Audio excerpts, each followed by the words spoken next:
আজকে বন্ধুরা গরুর ভুড়ি রান্না করব। পেঁয়াজ কুচি করে নিয়েছি, দিয়ে দিব সয়াবিন তেল আর সাথে এলাচ দারচিনি দিয়েছি, গরম মশলা দিয়ে দিব, আদা বাটা রসুন বাটা দুইটা একসাথেই আছে বন্ধুরা। আর দিয়ে মরিচ ফাঁকি, হলুদের গুঁড়া, ধনিয়ার গুঁড়া, স্বাদ মতো লবণ, সব কিছু দিয়ে এখন মশলাটা ভালো করে কষিয়ে নিব। মশলা কষানো হয়ে গেছে, এখন গরুর ভুড়িটা দিয়ে দিব। আর ভুড়িটা কিন্তু 2-3 দিন করে জাল করে ফ্রিজে রেখে দিয়েছিলাম বন্ধুরা, এখন দিয়ে দিলাম। আজকে গরুর ভুড়ি আর সাথে রুটি হবে বন্ধুরা। রুটি দিয়ে গরুর ভুড়ি খেতে কিন্তু অনেক মজা। তা আজকে ভুড়ি রান্না করব, তারপরে রুটি বানায় নিব। ভুড়িটা কষিয়ে নিব আর সাথে আর একটা আলু দিয়ে দিব বন্ধুরা।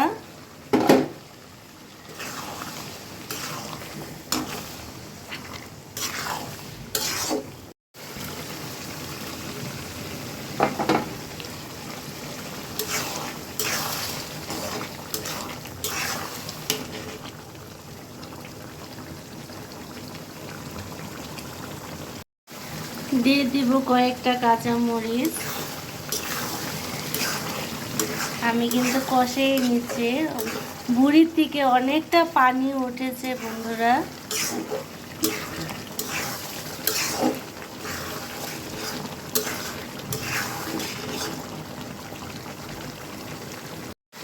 ভুড়ি অনেকক্ষণ কষিয়ে নিয়েছে, এখন সিদ্ধ হওয়ার জন্য পানি দিয়ে দিব বন্ধুরা।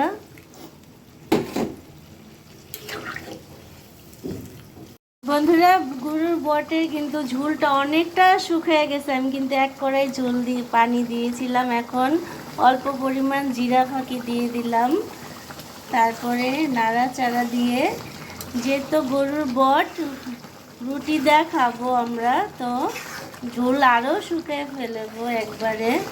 আর গরুর বটে ঝোল এমনিতেও খেতে ভালো লাগে না, তো ঝোলটা আরও টানো।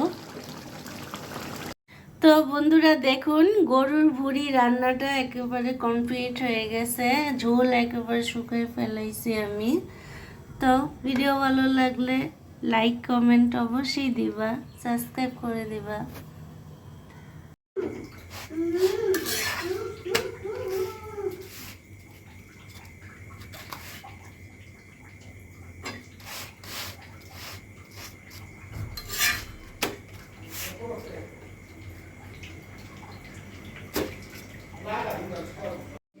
তো বন্ধুরা রুটি বানানো হয়ে গেছে, আর গরুর ভুড়িটা তো আগেই রান্না করে নিলাম, তোমরা দেখতে পারছো। এখন এই রুটি নিয়ে ভুড়ি নিয়ে নিয়েছি, এখন খাবারের পাল্লা।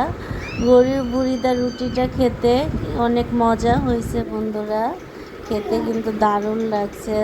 তো কারা কারা গরুর ভুড়িটা রুটি খেতে পছন্দ করো কমেন্টে জানাবা, ভিডিওটা সম্পূর্ণ কন্টিনিউ করবা তোমরা। এই তো আজকের রাতের খাবার, এই যে রুটি আর গরুর ভুড়ি।